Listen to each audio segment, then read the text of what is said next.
নমস্কার বন্ধুরা, welcome to my channel দীপশিখার রান্নাবান্না। তো আজকে আমি বানাবো রাঙা আলুর পান্তুয়া। তো তোমরা দেখো, আমি এখানে রাঙা আলু নিয়ে নিয়েছি এবং রাঙা আলুগুলোকে সেদ্ধ করেও নিয়ে নিয়েছি। এরপর সেদ্ধ করে নেওয়ার পরে আমি আলুগুলোকে ম্যাশ করে নেব। ম্যাশ করে নেওয়ার পরে আমি চিনির সিরাপটা তৈরি করে নেব। তো এই 1 বাটি চিনি নিয়েছি। এরপরে দিয়ে দেবো ওই বাটিটারই 2 বাটি জল, আর সঙ্গে দেব এলাচের গুঁড়ো। একটু ফুটে ওঠার পরে দেখব যখন একটু চিটচিটে হয়ে গেছে, তখন আমি চিনির সিরাপটা নামিয়ে নেব। এরপরে যে রাঙা আলুটা আমি ম্যাশ করে রেখেছিলাম, তার সঙ্গে কিছু কিছু উপকরণ আমি দেব।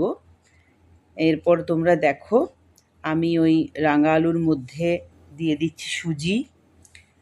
তারপরে তোমরা দেখো, আমি দেব ময়দা, এলাচের গুঁড়ো, আর গুঁড়ো দুধ, তারপরে দেব গাওয়া ঘি।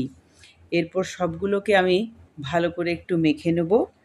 আর আরেকটা জিনিস দেব, সেটা হচ্ছে ওই 1 চিমটে মতো খাবার সোডা। এরপর এইগুলো দেওয়ার পরে আমি ভালো করে আলুটার সঙ্গে এই উপকরণগুলোকে মেখে নেব, যাতে দলা পাকিয়ে না যায়। মিষ্টিগুলো দলা পাকিয়ে গেলে সত্যি ভালো হবে না, ওটার মধ্যে রসটাও ঢুকবে না। তাই আমি ওটাকে ভালো করে মেখে নেব। আর ভালো করে মেখে নেওয়ার পরে এরপর আমি ওগুলোকে মিষ্টির আকারে গড়ে নেব। কেউ তোমরা লম্বা একটু গড়ে নিতে পারো, আবার গোল করেও গড়ে নিতে পারো।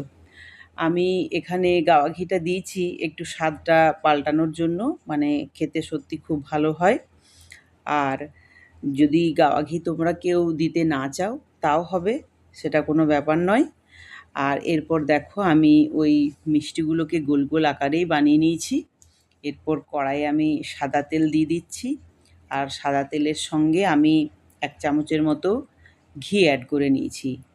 এটা যদি কেউ ঘিয়ে পুরোপুরি ভাজতে চাও, ঘিয়েও ভাজা হলে আরও ভালো খেতে হবে, কিন্তু আমি এখানে সাদা তেল আর একটুখানি 1 চামচের মতো ঘি দিয়ে দিয়েছি। এরপর যে মিষ্টিগুলো আমি বানিয়েছি, সেগুলো আস্তে আস্তে করে আমি কড়াইয়ে ছেড়ে দিচ্ছি। আর তো ভাজার সময়তে আঁচটা একটু কমিয়ে নিতে হবে, আর হালকা হালকা করে ওগুলোকে নেড়ে নিতে হবে, যাতে ভেঙে না যায়। আর সমানভাবে ভাজতে হবে।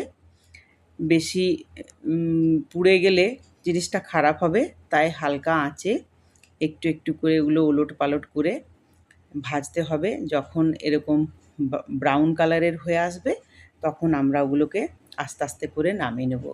তো তোমরা দেখো, মোটামুটি আমার মিষ্টিগুলো ভাজা হয়ে গেছে। এরপর আমি এগুলোকে আস্তে আস্তে করে নামিয়ে নিচ্ছি। তোমরা দেখো, এই যে দেখতেও বেশ ভালোই লাগছে। এরপর এগুলোকে চিনির সিরাপের মধ্যে আমি দিয়ে দেব। তো দেখো, আমার মিষ্টিগুলো ভাজা হয়ে গেল।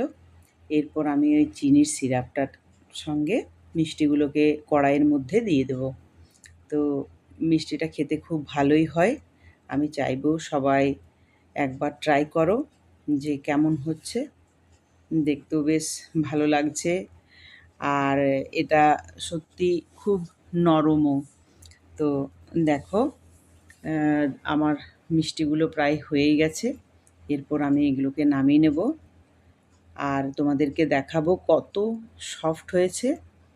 তো তোমরা দেখো কেমন সুন্দর লাগছে দেখতে, আর এটা সত্যি খুব সফট হয়েছে। তো তোমাদের যদি ভালো লেগে থাকে আমার আজকের এই recipe, please like, comment and share.